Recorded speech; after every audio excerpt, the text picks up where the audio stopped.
We're going to get started now.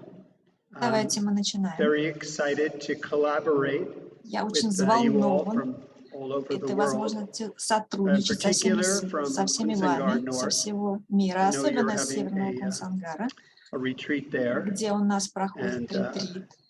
I look forward to getting back there one of these days. Я с нетерпением жду возможности возвратиться туда когда-нибудь в предстоящие годы.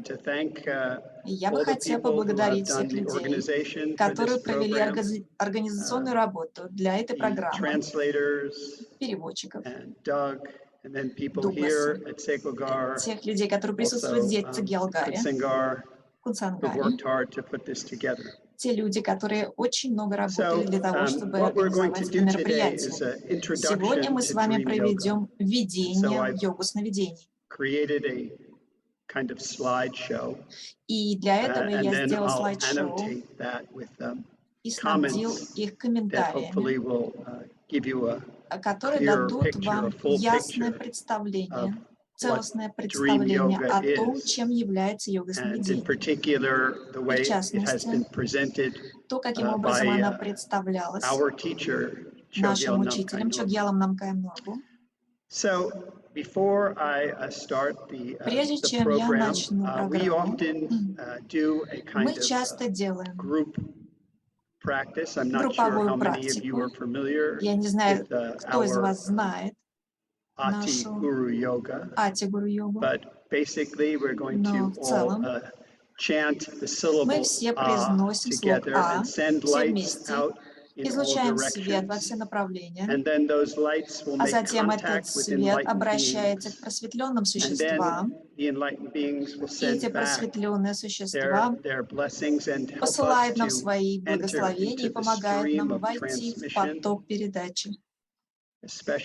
Особенно просветленные учителя практики йоги сновидений. Мы начнем с этой ати-гуру-йоги. Если вы не знаете о ней, в частности, вы можете просто произнести «А», излучать свет и впитывать свет обратно, вбирать его обратно.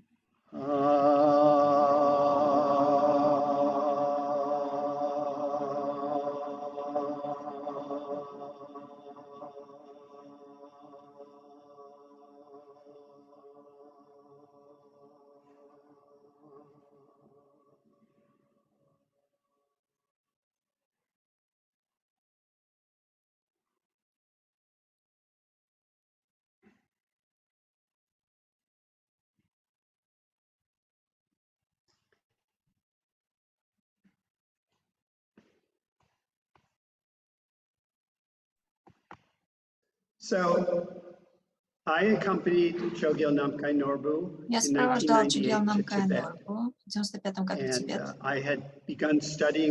и я стал учиться у него в начале 80-х годов. В то время я был аспирантом по психологии в университете Нью-Йорка, и у меня был особенный интерес к сновидениям. Я изучал много разнообразных дисциплин, философии и медицины, и методы для толкования сновидений, прежде чем я встретился с этим тибетским учителем Чогьялом Намкаем Норбу.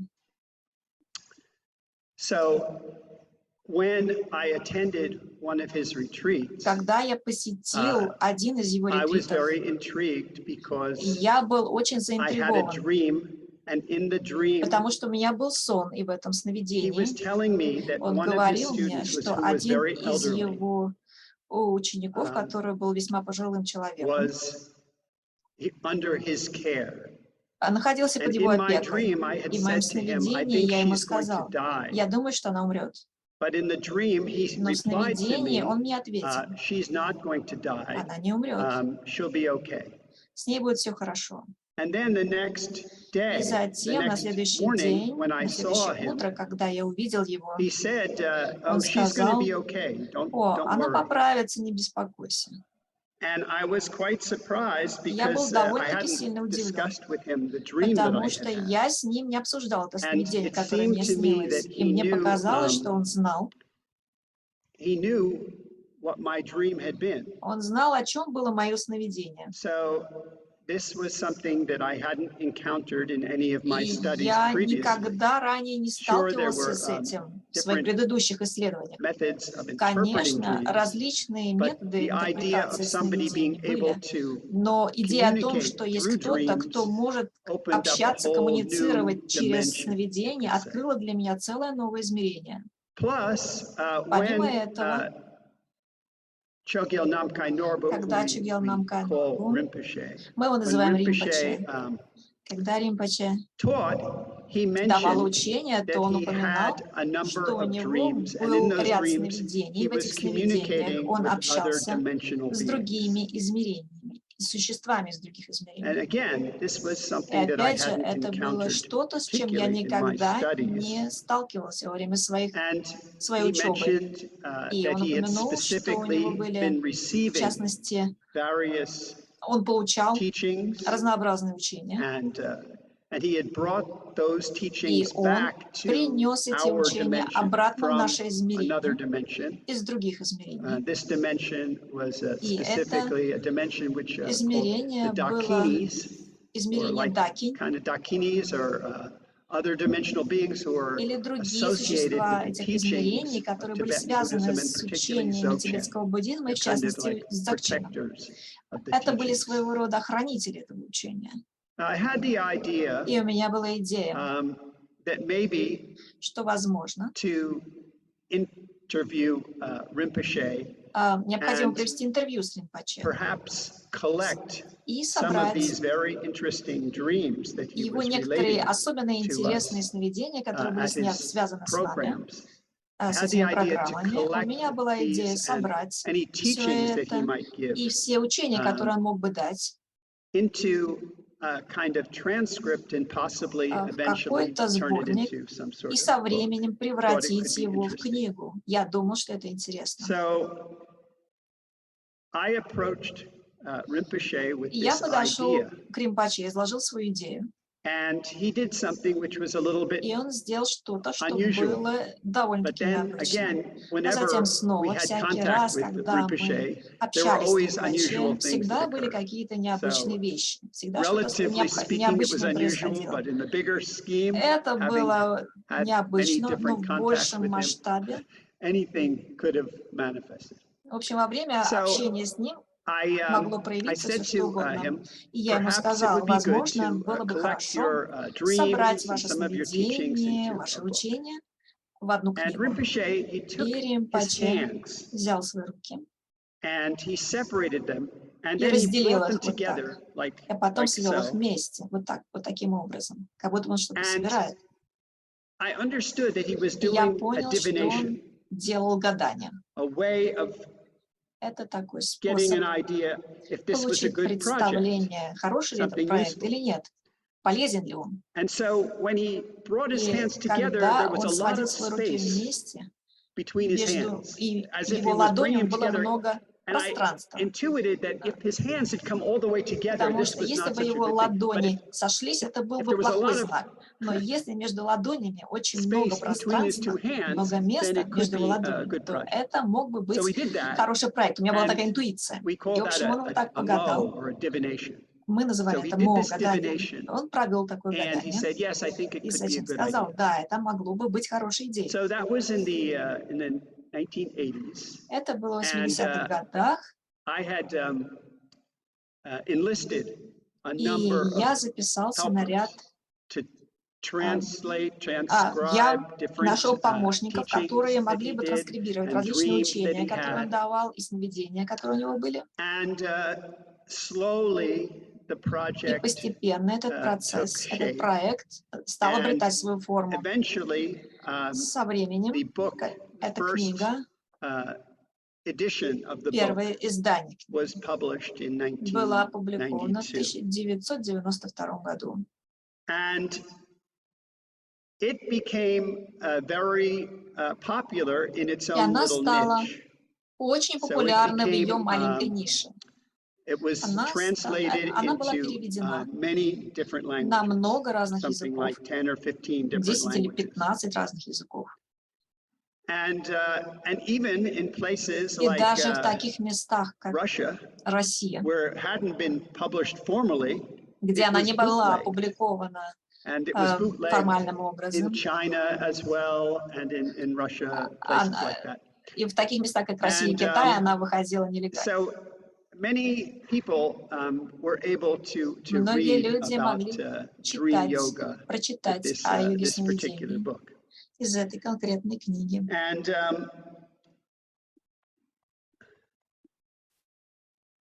And then after some years, И затем, через несколько лет, we did a second edition мы выпустили второе издание этой книги. And added a chapter.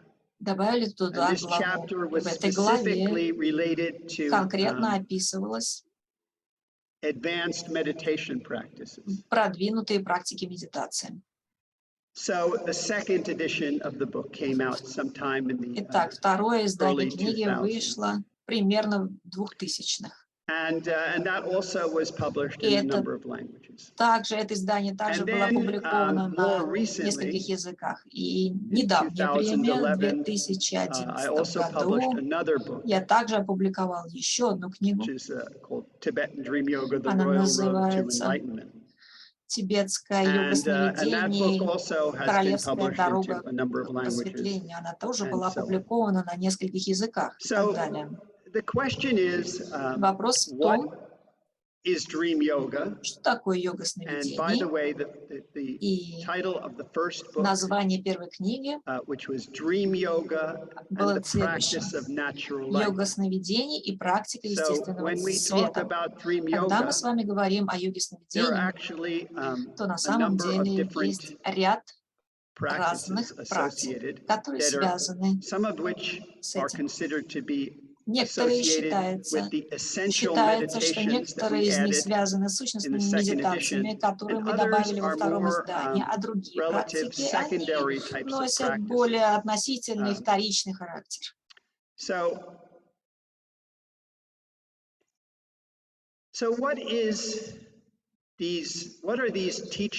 это за учения, которые связаны со сновидениями?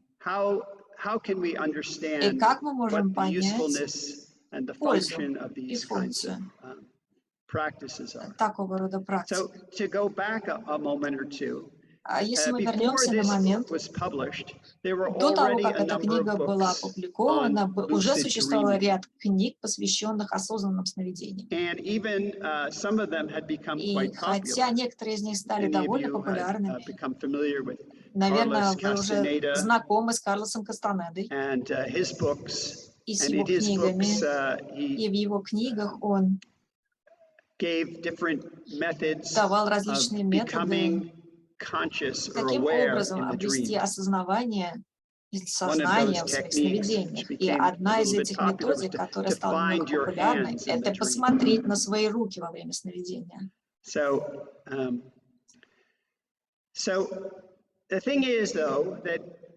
Дело в том, что вот эти книги в основном, посвященные осознанному сновидению, в целом не были связаны с духовными учениями. Они больше были предназначены для приключений или для каких-то интересных переживаний в состоянии сновидения, что, конечно, чрезвычайно волнительно и очень интересно, но это не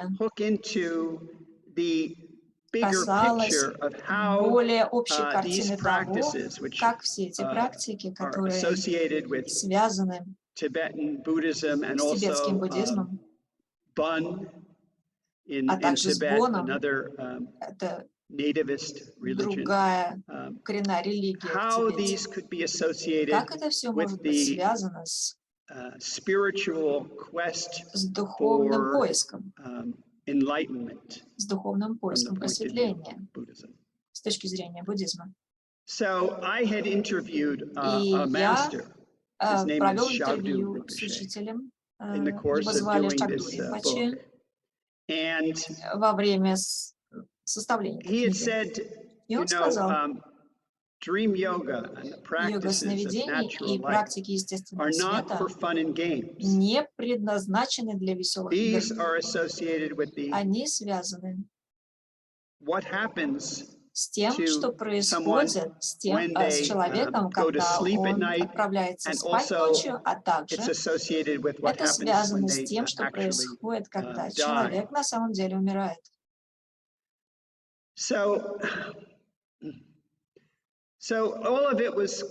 Все это было довольно увлекательно для меня. Мне хотелось это понять, потому что там была гораздо большая картина, которую я только начинал понимать. В Тибете у нас есть ряд различных сект, школ. Это школы. Вот эти практики йоги сновидений, они связаны со всеми этими школами. В Тибете у нас есть Нигмапа, Кагью, Сакья, Гелукпа, а также Бон, который я упоминал. И в каждой из этих школ есть учения, посвященные йоге сновидений и практикам естественного света. И многие такие практики были впервые принесены в Тибет из Индии великим учителем VIII века, которого звали Падмасамбхава. Теперь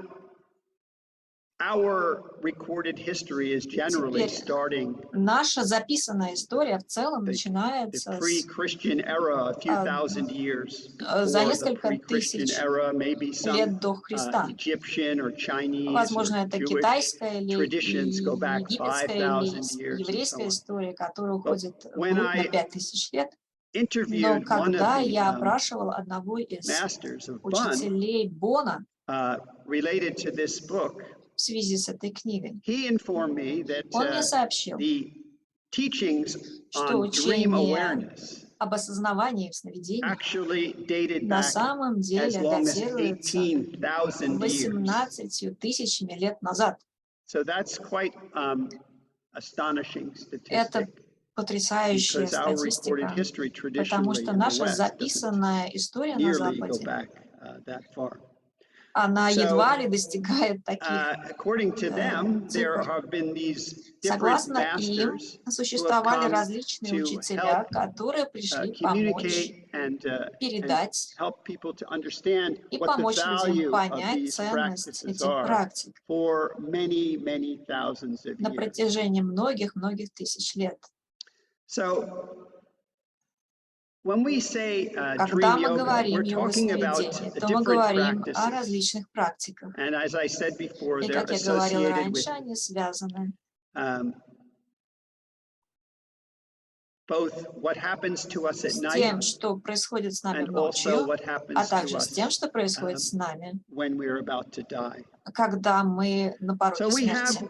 У нас есть йога сновидений, которая связана с достижением осознавания, осознанности в наших сновидениях. А затем, после того, как мы обретаем осознанность сновидения, мы идем дальше и выполняем духовную практику сновидения. А затем у нас есть еще одна практика, которая называется созерцание. И иногда мы называем ее не медитацией. Она связана с высочайшими формами тибетского буддизма, который называется дзогчен. Если кто-то из вас об этом не знает. Дзогчен — это путь естественного света, когда мы говорим о йоге сновидений. И когда мы называли первую книгу «Йога сновидений» и практики естественного света, но на самом деле практика естественного света более важна, чем йога сновидений. And so, in order to И begin to поэтому для того, understand чтобы what this начать practice of понимать, natural light is, что это за a практика естественного master света, учитель, such as Chogyal Namkai такой как Norbu Цегьял or Намкай his fun Норбу master Lopan Namdak, или Лапен Намдак, это бонский they учитель, give a они давали direct introduction прямое so that ознакомление, people can чтобы люди grasp могли what it is to be понять, что beyond the такое быть за mind. пределами ума. And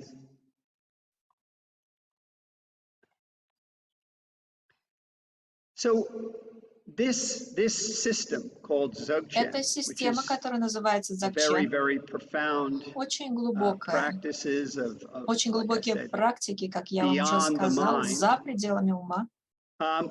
Also has been around for many, many Они thousands также of years, существовали на far протяжении more than многих-многих recorded тысяч history. лет, гораздо дольше, чем And there записанная are some история. places in the И world есть некоторые места в мире, where those teachings где эти originated, учения, откуда произошли эти учения, including places истоки, in Western Tibet, включая места в what is now Западном Тибете, то, что Afghanistan, сейчас является and places Афганистаном, like that. и вот These такие were места. at that time В то время civilizations. это One was были called цивилизации. Shangshung, В то время это была another цивилизация. Shambhala, Одна из них Odiana, Шаншу, and другая But in Шамбала, другая addition to them Удьяна, being Удьен. found in certain places in the world during И эти учения находились в times определенных in местах early мира. history, Во these время teachings are ранней considered to истории эти be in учения other считаются, dimensions. что они находятся в других измерениях. So these other dimensions are Вот some of эти the другие dimensions I mentioned измерения — это earlier, те where измерения, we которых can я упоминала actually, ранее, if we где have мы можем great capacity при for наличии огромных dream yoga, способностей к is йоге to communicate сновидений, with мы some of можем these other общаться с этими dimensions. измерениями. And presumably there are other И beings in предположительно, those есть dimensions другие that are существа в also этих измерениях, которые также very enlightened. очень просветлены. So dream yoga, Итак, йога it literally сновидений is towards becoming lucid in the dream буквально state. касается обретения And the осознанности в goal сновидении. И цель is to recognize — это that распознать, the dreams that we have что are our сновидения, которые projections. нам снятся, это проекции. And I'm sure that many of И я you уверен, что многие из have вас had the experience of имели becoming lucid переживание in a dream. осознанности в сновидениях. But if you haven't, Но если у вас then таких it's a не было very переживаний, то fascinating есть experience, очень because увлекательное in one переживание, moment потому you что в are какой-то completely момент вы identified полностью with the dream, отождествляетесь со сновидением, and you think и вы the думаете, experiences you're что having in your dream переживания, которые у are вас в real. сновидении, настоящие. And then, А if затем, you suddenly если вы recognize внезапно that it's a распознаете, dream, что это сновидение, then you realize тогда вы that понимаете, this identification что вот was это just an отождествление identification with your projections. было лишь отождествлением со своими собственными проекциями. And furthermore, Кроме того, many advanced practitioners многие of these продвинутые dream практикующие yoga practices этой практики йоги сновидений, begin to они recognize that начинают perhaps the распознавать, что, ordinary возможно, reality обычная that реальность, we all live in в которой мы все may живем, also be также an может illusion быть somehow. иллюзией каким-то образом. Maybe some of you have seen the Может movie быть, The кто-то из Matrix. вас видел фильм «Матрица». So this is an example of Это that пример того, there's a whole projected что reality, есть вот такая and yet спроецированная this is реальность, not the actual и все же reality. это не So настоящая that could be a реальность. good example Это of мог бы быть хороший пример. So the goal of the dream yoga Цель йоги techniques сновидений, are методик to йоги see all сновидения состоит в phenomena том, чтобы as it's a воспринимать все dream явления как during the сновидения, day. но днем. And this is a technique И which это helps методика, us которая помогает нам to become lucid at night, but it обрести also helps осознавание в us сновидении to ночью, но reduce это our также attachments помогает нам during уменьшить the нашу daytime. привязанность в течение дня. I mean, if somebody Я insults имею в you and виду, что если you кто-то вас realize that оскорбляет, и it's вы just a понимаете, что dream or это it's an всего лишь illusion, сновидение, это it's not иллюзия, going to have the same emotional effect то это не as окажет if на вас такого же эмоционального you really воздействия, как если бы felt вы that this was an действительно attack. верили, что это It's just настоящее a нападение. projection. Это всего лишь проекция. So this is part of the Это часть benefit пользы йоги сновидений сократить нашу привязанность в нашей жизни. Днем, не только ночью, но и днем. И те из вас, у кого есть интерес в буддийской медитации, такие люди знают, что Будда, когда он давал учение, он учил тому, что привязанность является одним из самых существенных средств к страданию, чтобы страдать. И Будда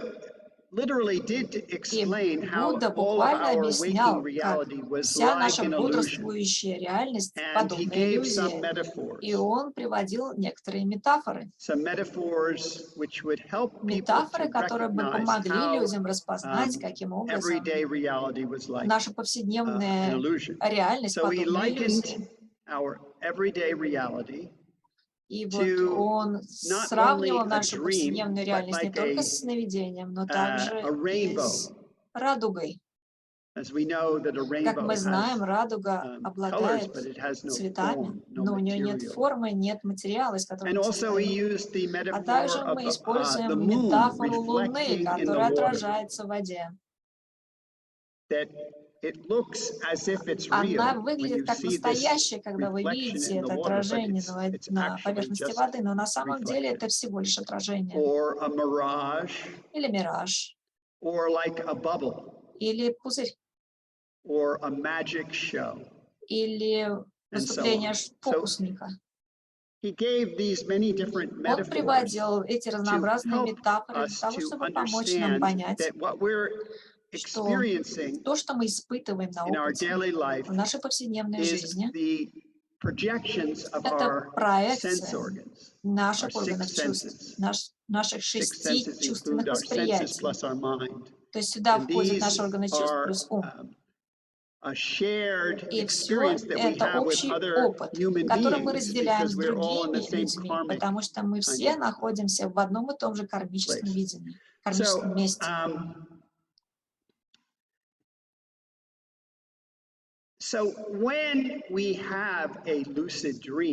Когда у нас бывает осознанное сновидение, то есть возможность, что у нас может быть какое-то необычное переживание. Например, мы летаем.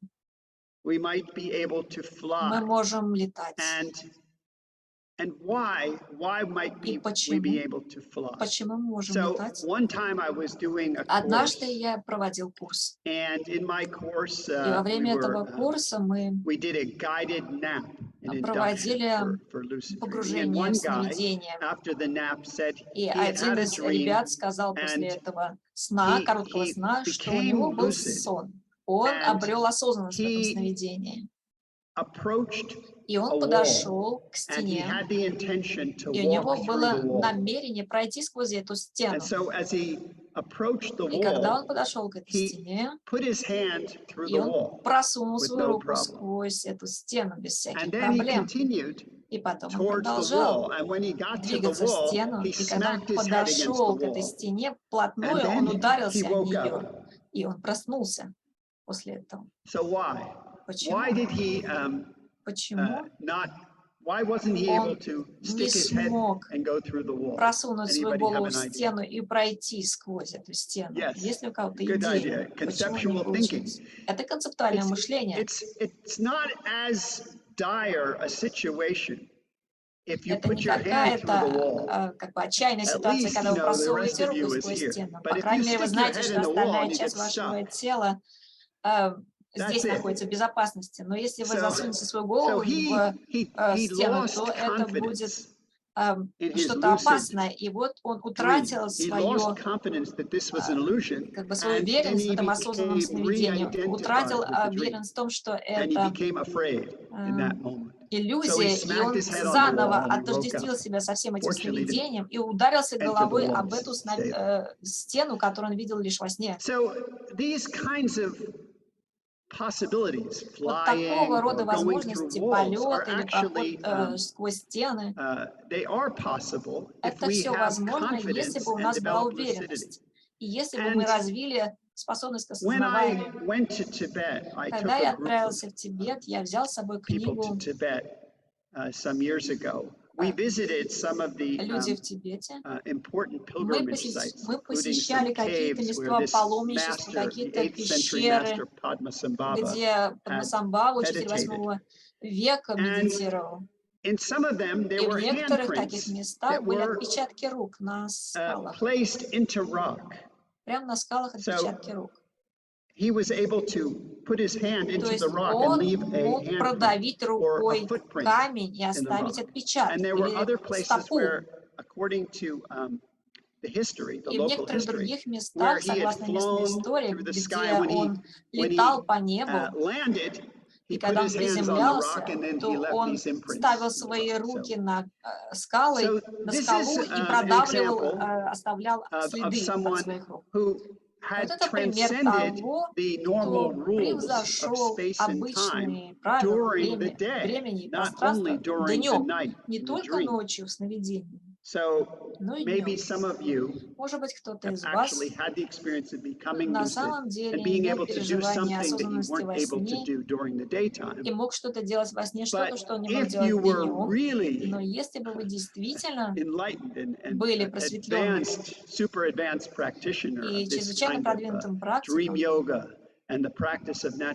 вот в этой йоге сновидений практики естественного света, то вы могли бы делать такие вещи даже днем.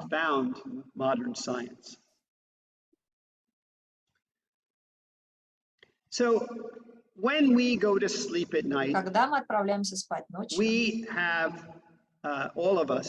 все мы видим сновидения. И наши сновидения основаны на наших заботах, тревогах, обеспокоенности. У них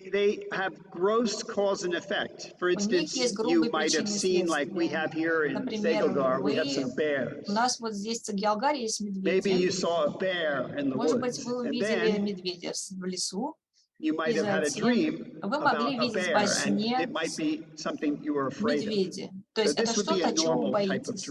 Это был бы нормальным сном, который находится под большим влиянием наших тревог, беспокойств. Но по мере того, как мы становимся все больше, когда мы продвигаемся в медитации, применяем какие-то методики йоги сновидения, то наши сновидения могут стать насыщенными большим осознаванием и находиться под большим влиянием нашей медитации. И причины и следствия тогда становятся более тонкими. Все равно могут быть какие-то причины и следствия, но они более тонкие. И иногда у нас есть сновидения, которые предсказывают будущее. Или мы решаем какие-то проблемы в наших сновидениях. Или, может быть, даже некоторые из нас могут обращаться и контактировать с другими измерениями в своих сновидениях. Мы можем общаться с ними. Например, некоторые люди после того, как теряют своих возлюбленных, они говорят, что они общаются со своими возлюбленными, которые умерли и находятся все еще в бардо, то есть состоянии после смерти. И затем, если мы очень сильно продвинемся в своей практике, то наше переживание ночью может напоминать больше самадхи или медитативные переживания.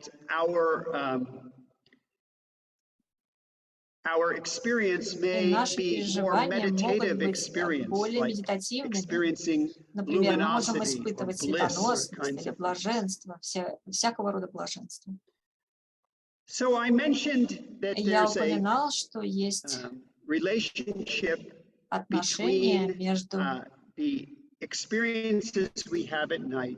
переживаниями ночью и переживаниями перед смертью, на пороге смерти.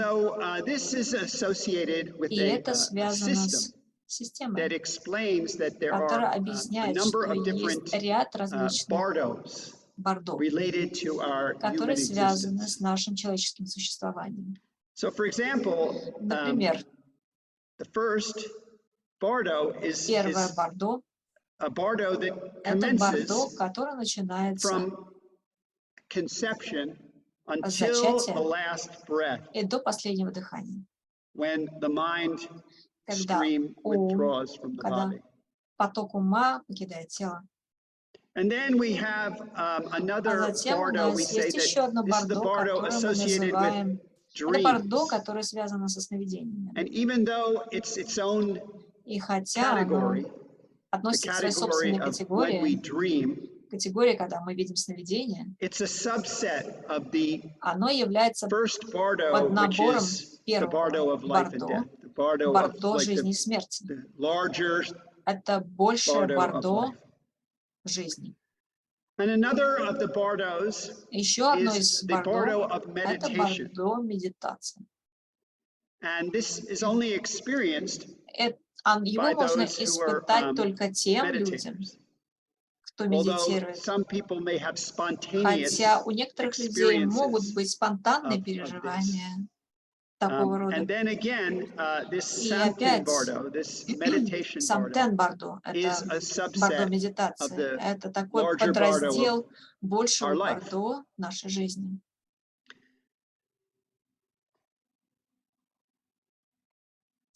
Во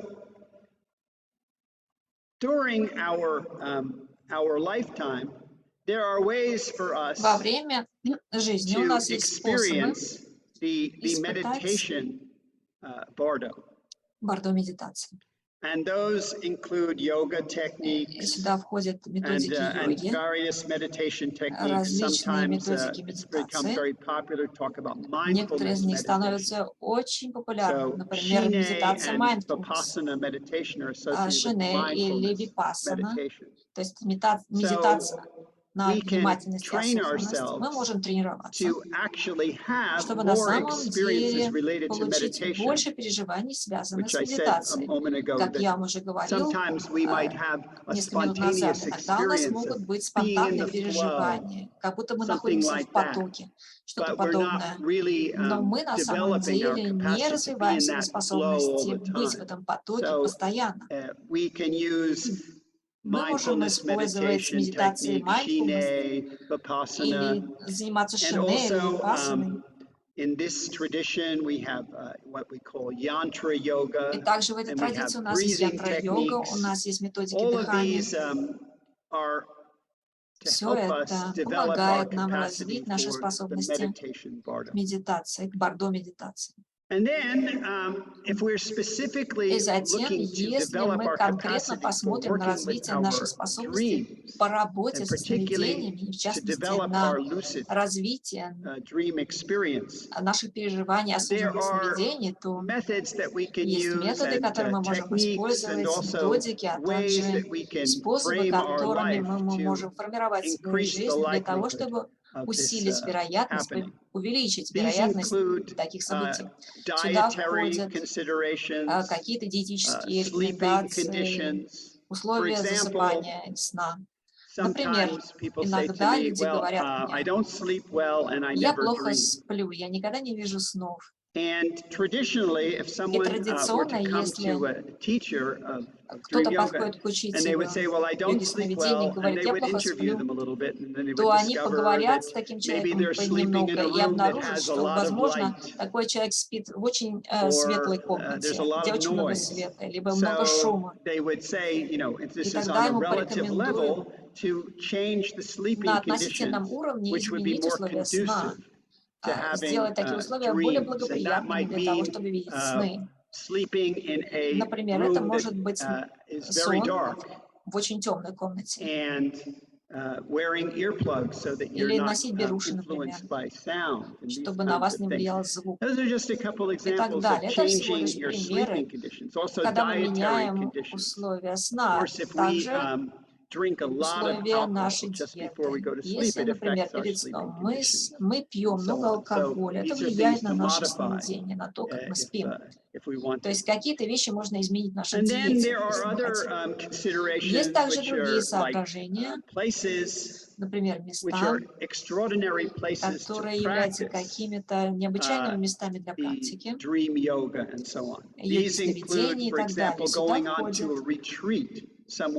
уход в затворничество, например, в ретрите, Цегьялгаре, Кунсангаре, месте, которое было специально выделено для выполнения духовной практики.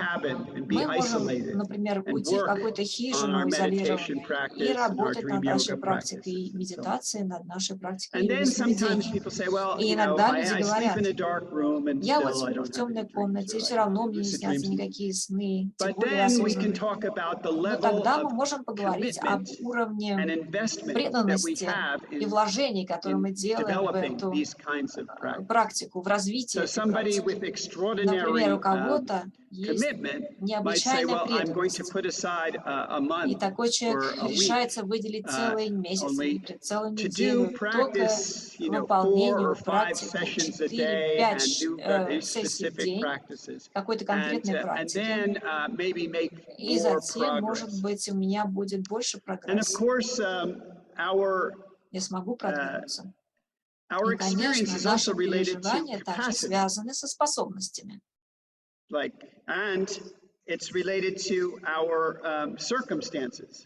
могут быть связаны с нашими обстоятельствами. Здесь у нас группа людей в этой программе, у которых есть которые сделали определенного рода вложения в саморазвитие, потому что они выделили время для проведения такого ретрита и так далее.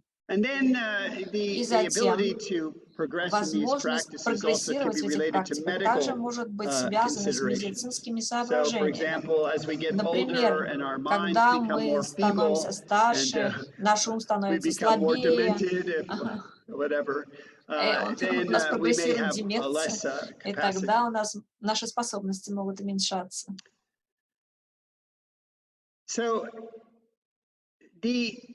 Тибетско-буддийская традиция, она отождествляет человеческое царство, человеческий мир. Она говорит, что это один из 6 миров, в котором мы оказались благодаря своей карме. И для тех людей, кто живет на Западе, для европейцев, они могут быть незнакомы с такими идеями перерождения в целом. И даже если у нас есть какая-то идея по поводу перерождения, идея от того, что мы можем переродиться в одном из 6 разных миров, означает, что это не означает, что это в целом применяется, в целом принимается такая идея здесь, на Западе. Но вот эти 6 миров, они считается, что они делятся на 3 нижних мира и 3 высших мира.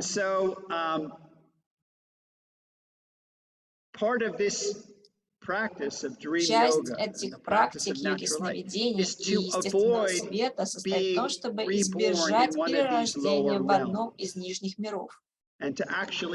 И на самом деле иметь возможность повлиять, где же мы переродимся в следующий раз. И на обстоятельства, как мы переродимся. Это очень важно. И это связано с нашей кармой. Когда мы говорим о карме, карма создается, когда есть конкретное намерение. И после намерения совершается действие. И после действия есть удовлетворенность. Например, вы ведете свою машину,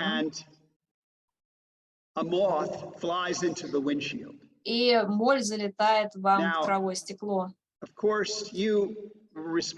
Конечно, вы отвечаете за смерть этой моли, бабочки, но у вас не было намерения убить эту бабочку, и вы не чувствуете прекрасно в отношении того, что вы убили эту моль. Видите, вот это несовершенная карма. Но все равно она оставляет небольшое пятно, небольшое препятствие. Но это не полная карма. С другой стороны, если мы... Я вот сегодня про это прочел. Кто-то был в машине, ехал в машине, And they had a little minor accident. И And one была of them got маленькая out of the авария, car with a и knife and один attacked the из other one, людей and the other выскочил one из ran машины over с that guy. ножом и набросился на другого So водителя, а this тот is a другой different водитель story. убежал. В общем, это совсем другая So история. this is a very different story. Совсем And другая this is история. the kind of, this is going to cause some sort of karmic И это imprint, вызовет right? определенные кармические отпечатки.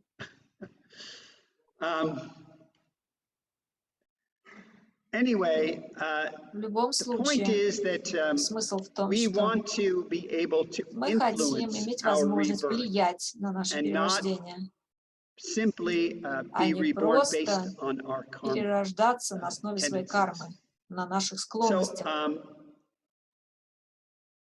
so there are, in addition to the bardos that I И just mentioned, the помимо bardo of life, тех бордо, которых which я encompasses упоминал, from the moment бордо of жизни, conception которое till the moment of включает death. в себя весь период от Then we зачатия also до have смерти, a у bardo нас which is есть related to бордо, the которое moments связано с preceding death, моментами, the предшествующими moments смерти, immediately preceding death. непосредственно предшествующими смерти. And this is held to commence when the outer И and inner считается, signs что они begin начинаются, to когда внешние и presage внутренние that the знаки onset of death is позволяют close by. понять, что This is a смерть whole близка. science within the Tibetan Buddhist Это tradition в тибетской of буддийской signs традиции that целая occur наука just по at the поводу moment признаков, before которые we're going to возникают die.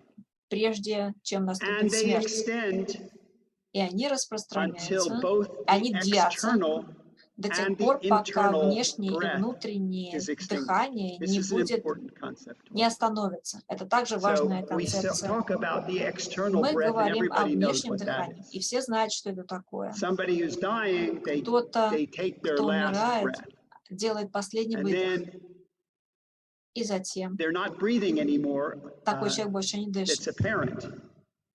And И это then somebody, a очевидно. doctor, А затем will check доктор the vital signs, проверяет the pulse, жизненные the показатели, heartbeat, whatever, пульс, brain waves, биение сердца, там, and then they волны will мозга, declare that и person to be объявляет dead. этого человека мертвым.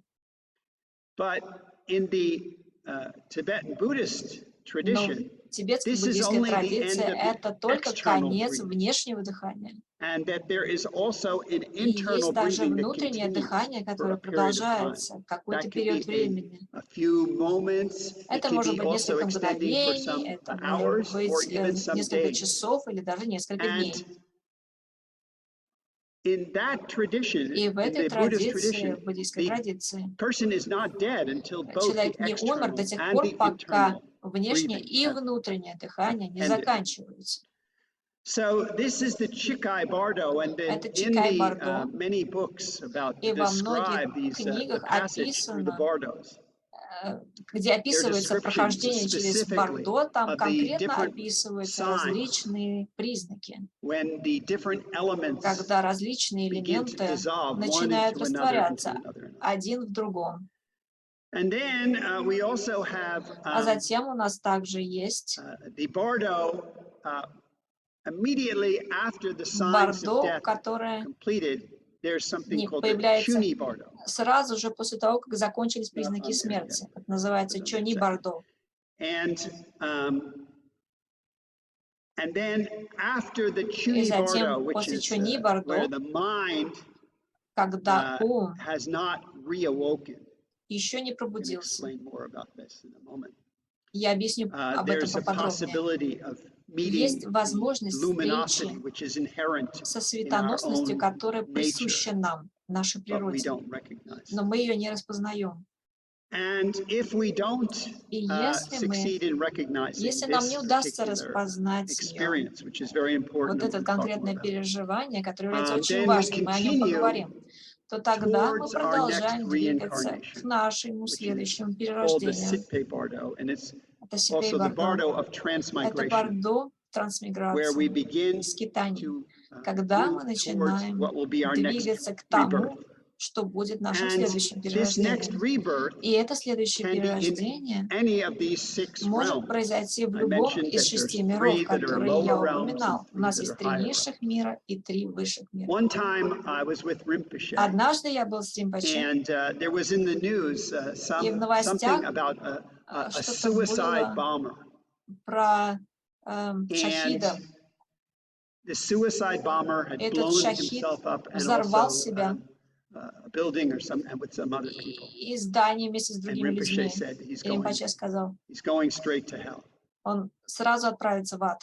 And so one of the lower realms И один is из called the низших hell миров realm. называется ад. And then another of the lower realms Еще is called один hungry низший ghost мир realm. – это мир голодных And духов. another of the realms which we're much more familiar with Еще один мир, с которым мы гораздо лучше знакомы, это мир животных.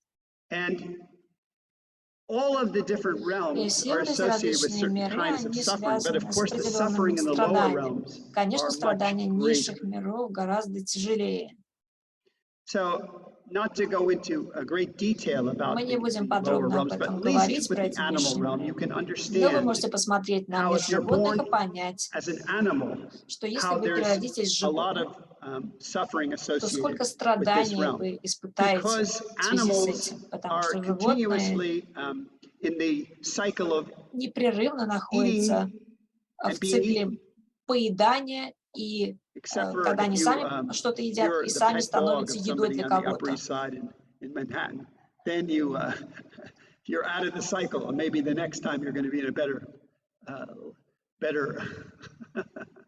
Anyway,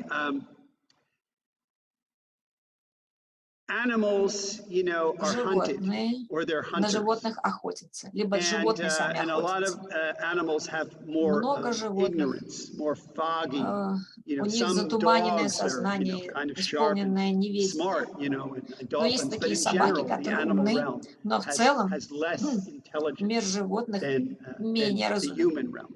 But the human чем realm and the мир animal людей. realm are quite closely Но вот эти миры людей и We're животных kind of довольно human близки. animals. Мы Anyway. как бы такие человеческие животные.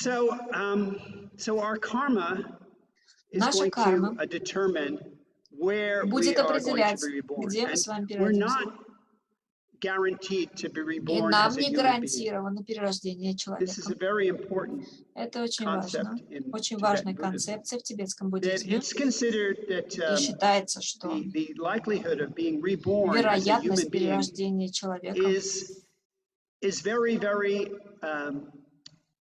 difficult. So крайне one of the мала. Это очень metaphors трудно traditionally that переродиться we use is человеком. take Одна из dry peas. метафор You know what a гласит: dry pea is like? возьмите It's сухую very hard. горошину.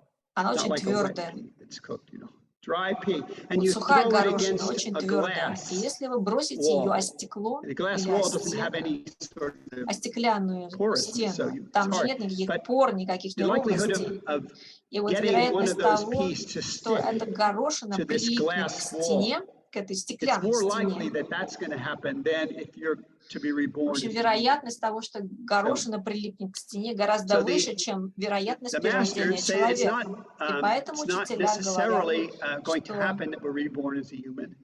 вовсе And не in обязательно, что мы fact, depending on переродимся our karma, людьми. we could be И в reborn in зависимости one of от the нашей other кармы realms. мы And можем just to переродиться в mention the другом other мире. realms, we have what's called the God И realm, вот для полноты and we have мы the упомянем jealous God's realm. And измерение it's quite богов interesting when и you go into the полубогов, entire system of завистливых these полубогов. different realms, В because общем, many там of есть them are целая система associated этих with миров, многие из них specific связаны emotions. с конкретными Like the эмоциями. hell realm, if we have Например, мир preponderances ада. of Если у нас есть anger склонность к гневу in our life, в нашей then жизни, the то тогда likelihood of being reborn in the вероятность hell realm перерождения в аду is greater.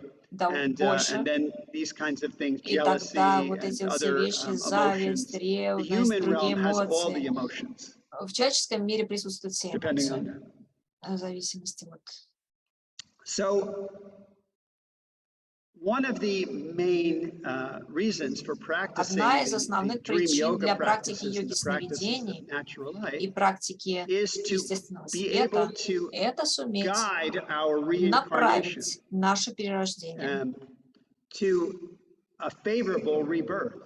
К благоприятному And that перерождению. rebirth could be И это within one of these перерождение realms, the может six realms. произойти в одном из 6 миров. But it also there Но это exists in the также Tibetan Buddhist в system тибетском the буддизме также possibility of существует возможность liberating oneself освободиться and that becoming enlightened. и стать просветленным. And this is particularly associated И with это в the особенности practice of связано с natural life. практикой естественного света. Я думаю, что довольно важно поговорить больше об этом. Я бы хотела упомянуть мир богов. Там главное омрачение — это гордость. В общем, у каждого мира есть своя связь с какой-то эмоцией.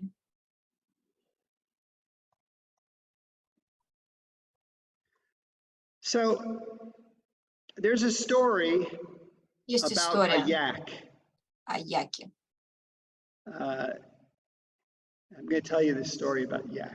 Расскажу вам историю про яка. Я так как-то видел фотографии белого яка. Но в любом случае был як.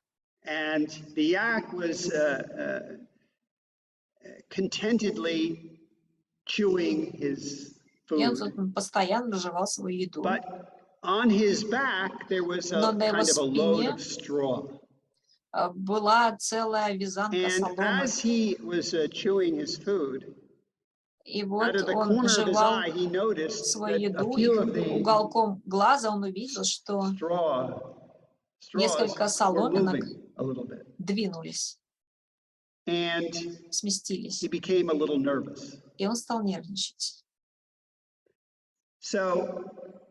И он стал двигаться. И затем, по мере того, как он стал двигаться, солома на его спине, вот эта куча соломы, стала шевелиться еще сильнее.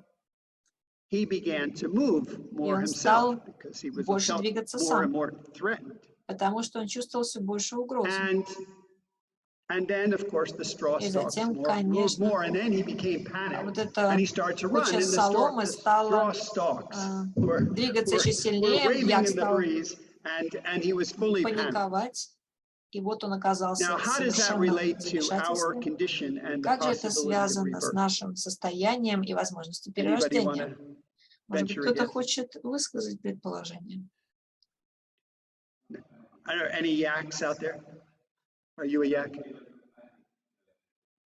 Есть ли тут яки?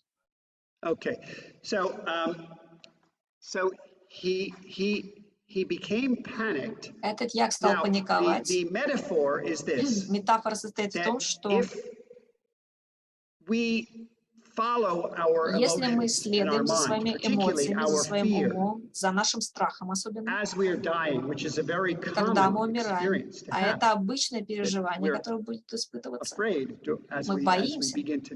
По мере, когда начинается процесс смерти, мы боимся, то ум является в этот момент очень могущественным. Говорится, что ментальное тело, ум,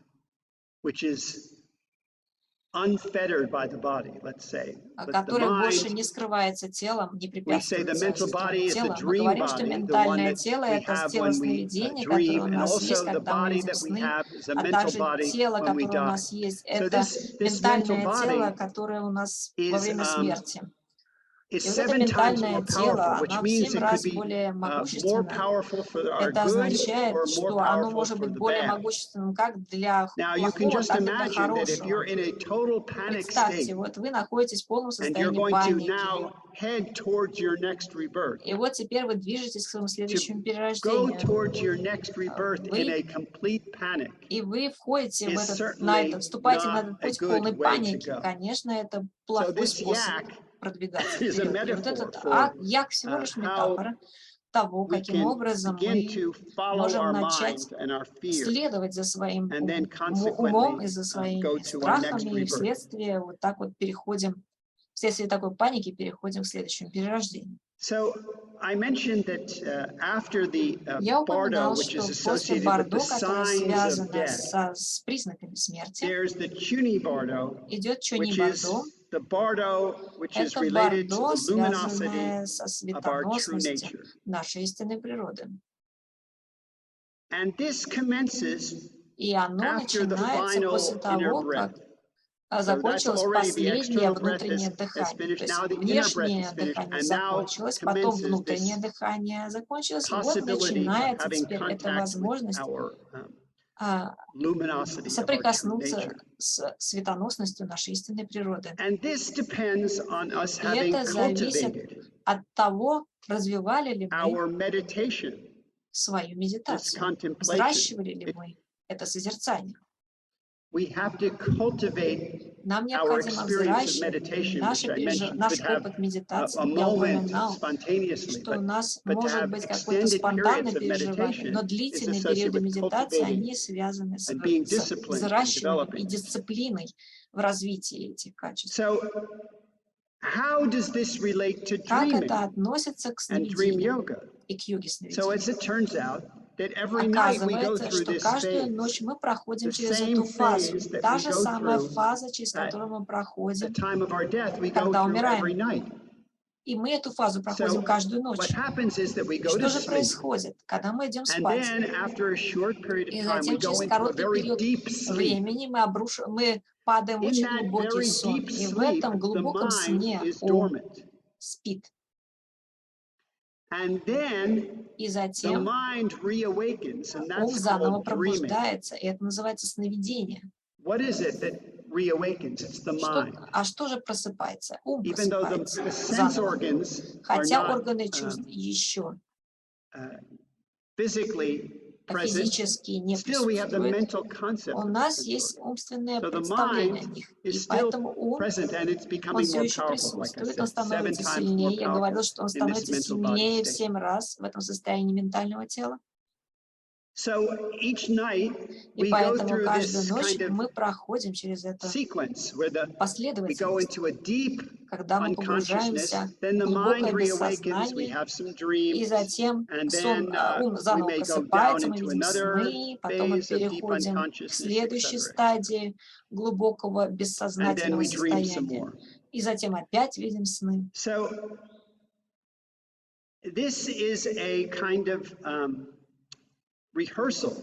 Это такая репетиция к тому, когда мы на самом деле будем умирать. Если мы можем дойти до момента, когда посредством нашей практики сновидений, в особенности наших практик естественного света, мы можем дойти до момента, когда у нас будет осознавание в состоянии сна, когда мы также можем получить какие-то медитационные переживания даже во время сновидения, то также можем взращивать возможность получения этого переживания в тот самый момент, когда мы будем умирать. Видите, есть полная параллель между нашими переживаниями во время ночи и временем, когда мы будем умирать. Это сущность того, почему йога сновидений и практики йоги сновидений так важны.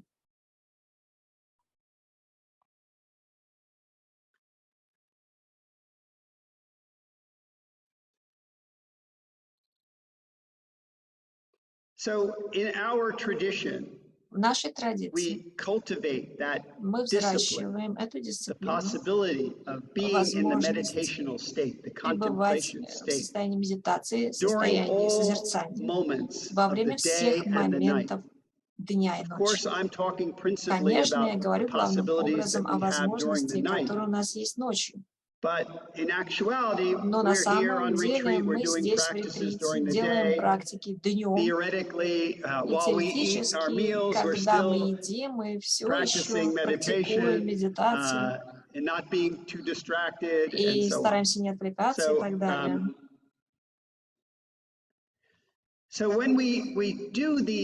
Когда мы делаем эти медитативные практики, и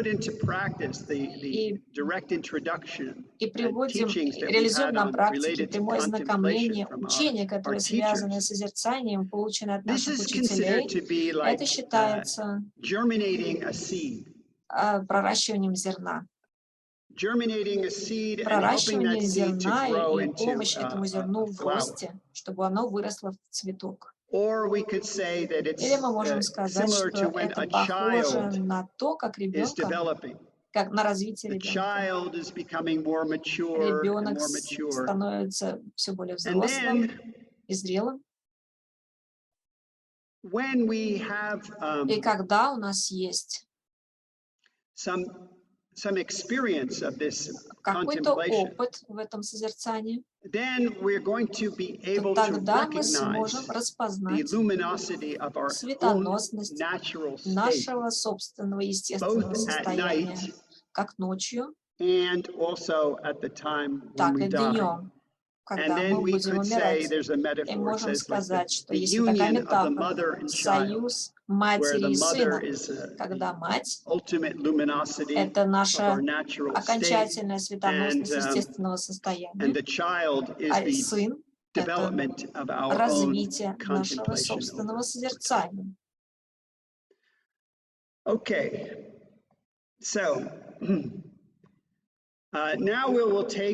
Теперь мы с вами сделаем маленький перерыв, 10 минут, а затем мы с вами вернемся и проведем погружение в сон. Это будет направленное погружение в сон, чтобы у вас был небольшой вкус того, что это за возможность. Здесь у нас,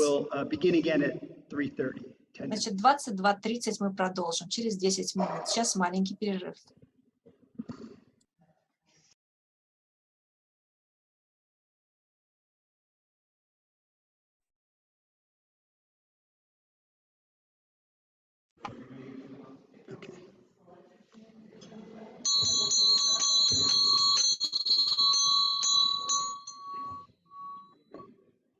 Okay, everyone.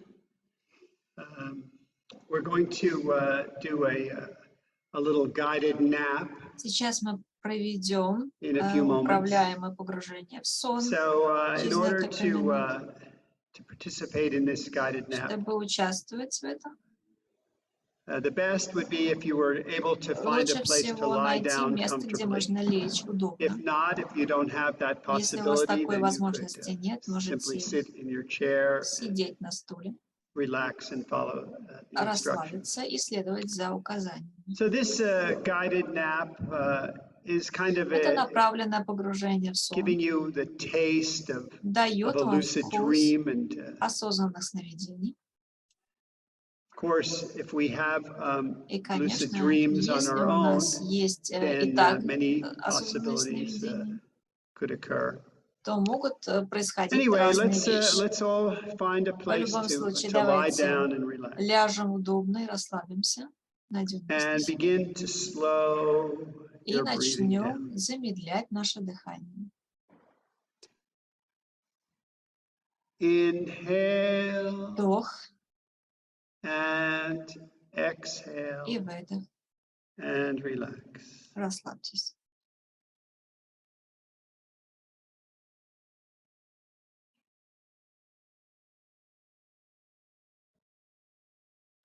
And scan your body for any Просканируйте свое тело. places that you might be holding tensions. Посмотрите все места, где у вас могут быть напряжения. And breathe into those areas И вдыхайте в эти места. and relax them more. Расслабляйте эти места все больше и больше.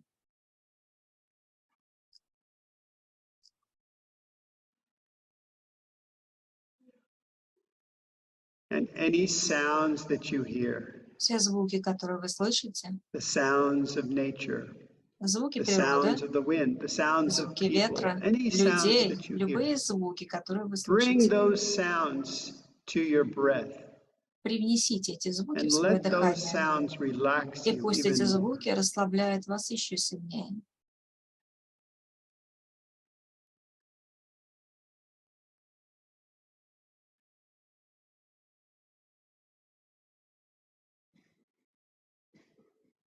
Feel the muscles of your body melting. Почувствуйте, как мышцы вашего тела тают, расплавляются. Inhale Вдох, and exhale. выдох. And now I want you to imagine И теперь я that хочу, you're чтобы вы standing представили, что вы at the стоите top of a stairway. вверху лестницы. It's a stairway with 10 steps. Это лестница из 10 ступеней.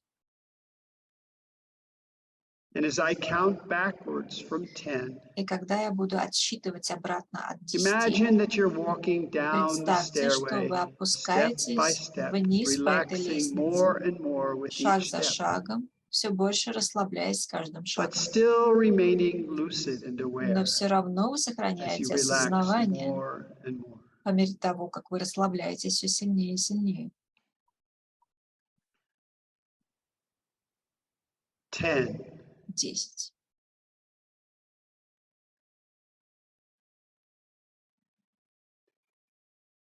9. Relax, Расслабьтесь. relax. Расслабьтесь. 8. 8.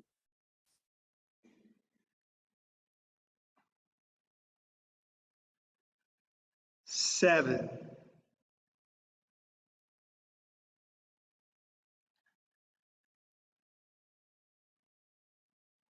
6.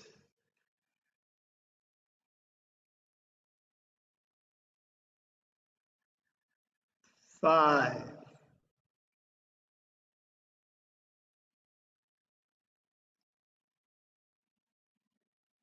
4.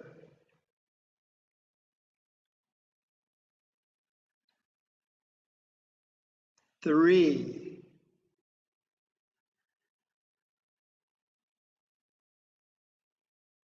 2.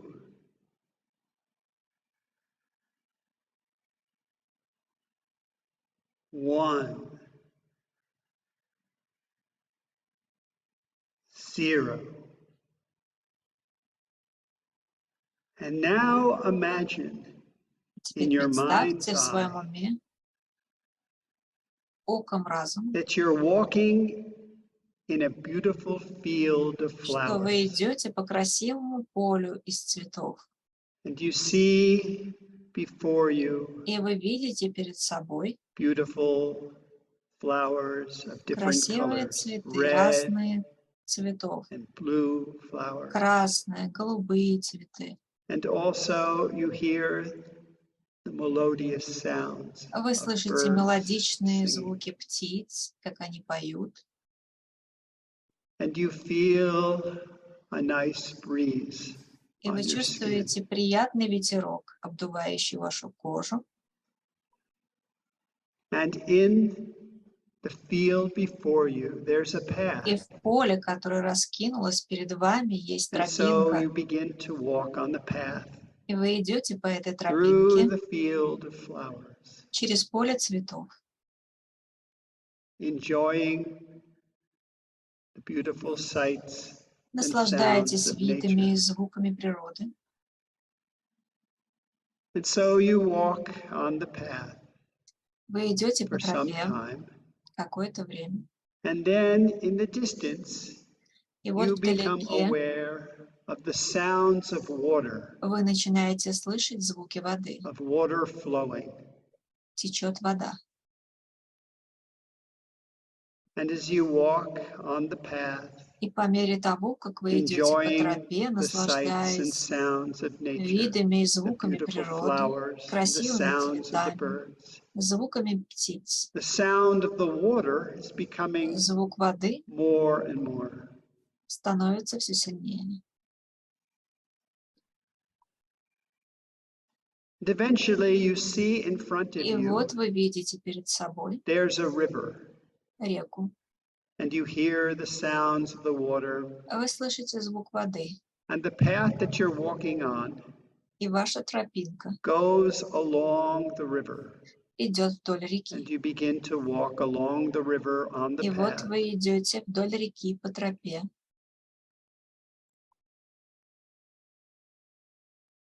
And in front of you, you see in the distance, А перед собой вы there's видите a вдалеке waterfall. водопад. And as you continue on the path И по along the мере того, river, как вы продолжаете идти по тропе вдоль you can реки, see beautiful вы colors можете видеть reflecting прекрасные цвета, off of the которые water in the отражаются waterfall. от воды в водопаде. Rainbow colors. Радужные цвета. And as you walk along the path, you come closer and closer. И вот вы подходите все ближе и ближе к этому водопаду. And you discover that there's a path И that goes обнаруживаете, что тропинка заходит за водопад. And so you follow the path. Вы идете по тропе. And you see the water reflecting the colors of И the видите, rainbow. как вода отражает радужные цвета. And behind the waterfall is a А cave. за водопадом находится пещера. And in the cave, В этой пещере you know that there is a gift that вы is знаете, что specially там for есть you. дар, специально предназначенный для вас. And so you begin to search in the cave. And you Вы find начинаете a искать special hiding в этой place пещере и where находите особое the место, gift that is specially for you в котором can be found. можно найти тот самый дар, который предназначен только для вас. And you find this gift. Вы находите этот дар. And now you begin И to go теперь back out вы from the cave, возвращаетесь holding the из этой gift пещеры. that В you руках вы received. держите тот самый дар, который вы получили. You follow the path from Вы идете behind по the тропе waterfall, из-под водопада, back along the river, back обратно вдоль towards реки, where you started, к тому месту, откуда вы walking, пустились в путь. enjoying Вы идете, the sights and наслаждаетесь sounds of видами и nature, звуками still hearing the природы. sound of the Вы все water, еще слышите звуки воды. continuing Вы to walk on продолжаете the path. идти по тропе. And then you walk И вот вы идете back through the field через поле, where you started, там, где вы начали свой путь. still holding the gift that you Вы держите received тот дар, который вы in the получили cave behind the waterfall. в той самой пещере за водопадом.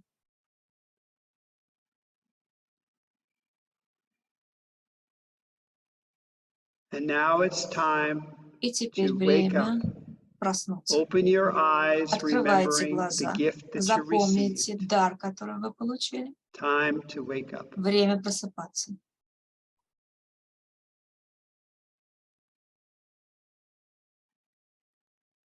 Open your eyes. Откройте Take a глаза. moment to remember the gift that you received, Запомните even to дар, write который down вы получили. the gift that you Если received. можете, You can запишите, use your какой phone дар to write вы it down, or if you получили. have Вы paper, можете pencil, использовать etc. бумагу или телефон. Okay, so let's come back to sitting. Возвращаемся, садимся, Open your eyes. открываем глаза.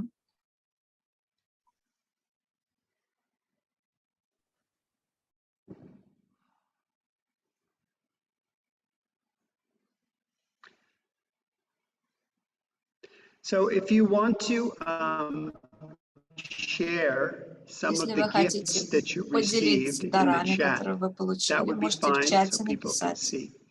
But I also would like you to think about Но я бы также хотела, чтобы вы the gift that you поразмыслили received, над that тем this даром, gift, который вы in получили. my Это experience, дар, is по моему the опыту, gift that you have это дар, который у вас that makes есть, you more powerful который and вас more усиливает, capable in the world. который So усиливает let's ваши see in возможности the в chat мире. if some of the Давайте в чате examples of посмотрим. the gifts that people Может быть, кто-то поделится своими дарами, и мы увидим эти примеры. Oh, Michael, I had turned off the chat capability for all the participants. I'm sorry. I think I have to turn it back on. I don't know, maybe because we had this problem before, it's not a good idea to turn it back on. So let's leave it off. But what I would like you to do is say to yourself, for example, if you received in Скажите this себе, cave, например, если вы в этой crystal, пещере получили кристалл, let's say, давайте then скажем кристалл. if you could say to yourself, Скажите I am себе, the crystal, я кристалл, and I shine my light и я for everyone to излучаю see. свой свет на всех, чтобы все I would видели. like each of you to say, I am, for example, Я хочу, if чтобы you все вы received a сказали, special book, я I это am То, что вы получили в дар. Например, книга. Я — это книга. И у меня очень много мудрости, которой я бы мог поделиться с другими людьми. Вот этот дар, который вы получили от своих внутренних водителей.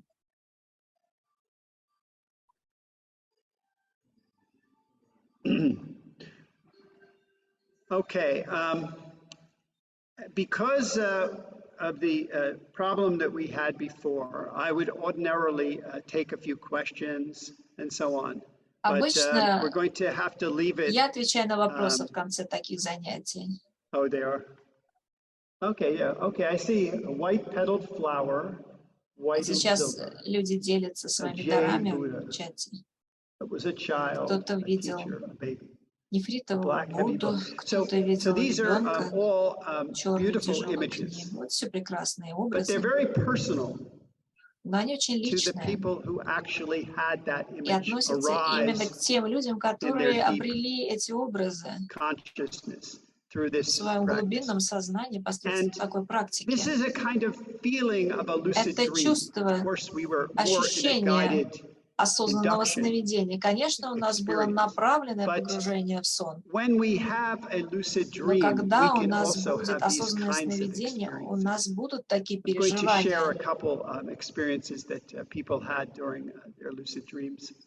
Люди могут поделиться своими переживаниями во время осознанных сновидений.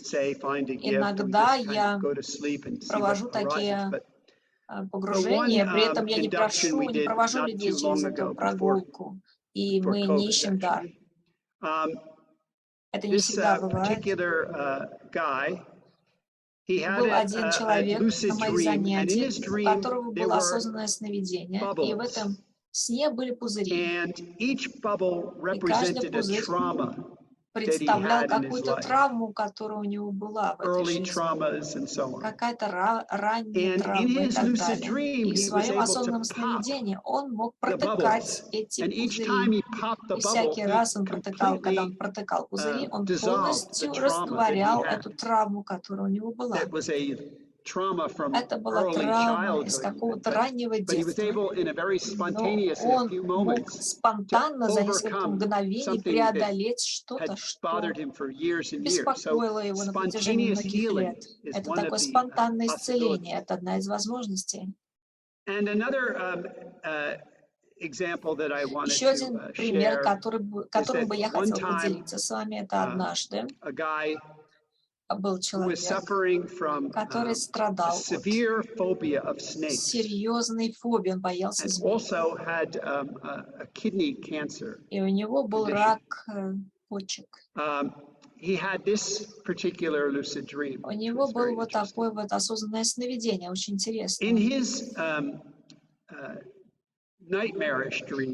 Вот в своих кошмарах во сне он постоянно видел, как за ним гналась змея, и он просыпался вспотевший, потому что эта змея была готова его схватить. И в этом конкретном сновидении ему снилась змея, которая за ним гналась. Эта змея гналась за ним в дом, где была лестница. Он поднялся на лестницу, на крышу. И этот сон повторялся много раз. И он всегда застревал на этой крыше, и он никуда не мог уйти, и змея его там заставала, и он паниковал. В этот раз, когда он добрался до крыши, и змея за ним гналась, он посмотрел, оглянулся на вот эти доски на этой крыше и увидел, что они были не закончены. И это заставило его обрести осознавание во сне. Почему это и заставило его? Почему это триггерило? Потому что он нашел что-то, что не согласуется, что-то странное по поводу этой конкретной ситуации. И это его поразило. Это казалось странным и несогласующимся.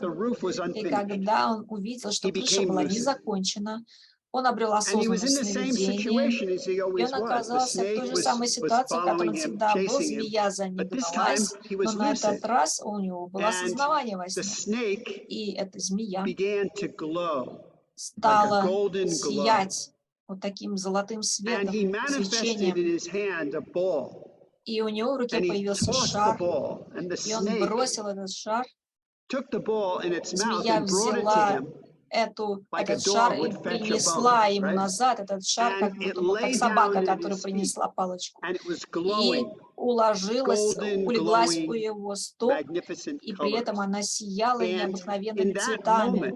И в этот самый момент, в этот конкретный момент, его фобия змей, страх змей, это была очень длительная фобия.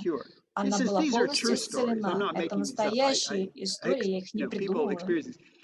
И не только это, но после этого вскоре он оказался в ремиссии по поводу своего рака почек. Видите? Такое спонтанное исцеление, которое может произойти как часть осознанных сновидений, это потому, что отчасти ум такой мощный, такой сильный во время, этот ум в 7 раз сильнее, и таким образом он порождает такие чудесные переживания. Есть еще примеры, что может произойти во время осознанного сновидения, и хотя осознанные сновидения не являются окончательной целью практик ночи, за пределами относительных результатов, типа таких, цель состоит в полном обретении просветления. Еще какие-то подарки, так, кристалл, бриллиант, защитник Гаруда. Любой дар, который вы получили, вы должны взять его от первого лица. Я Гаруда. И как Гаруда, я защитная сила. Вот тот дар, который вы получили, это часть вашего собственного глубокого естества и ресурсов. There may be a possibility of taking a few questions if the chat is really working. Можете задать несколько вопросов. У нас уже заканчивается время, и если нет вопросов, то мы просто закруглимся.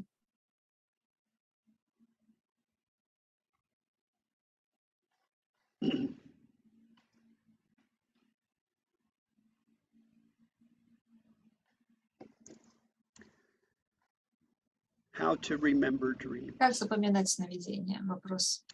So, how to remember dreams is a very vast subject. Это очень обширная тема.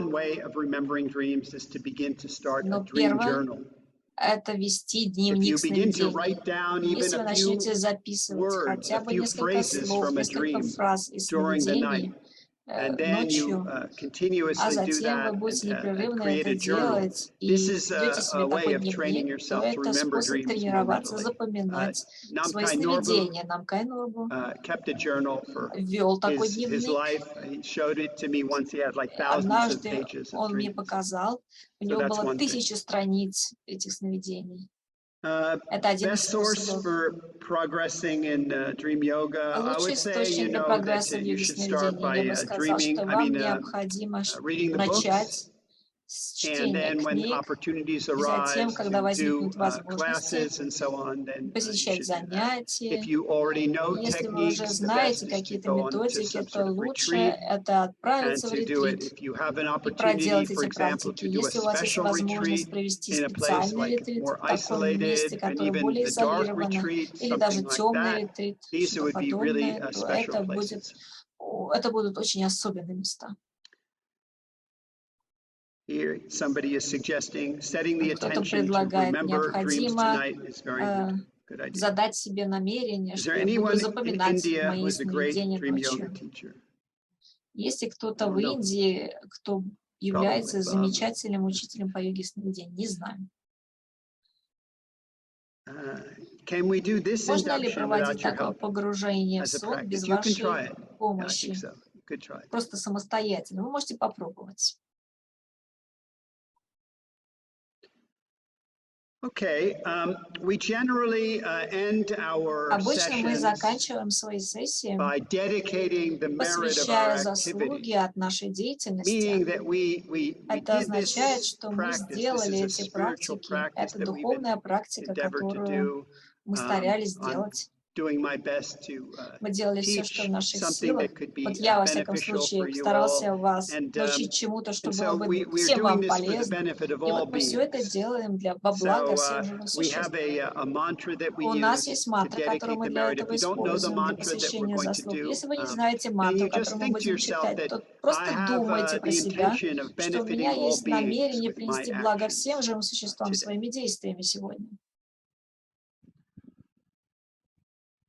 Om Dare Dare Dare Swaha Jaya Jaya Siddhi Siddhi Phala Phala Ahasha Sama Mama Kolin Samanta.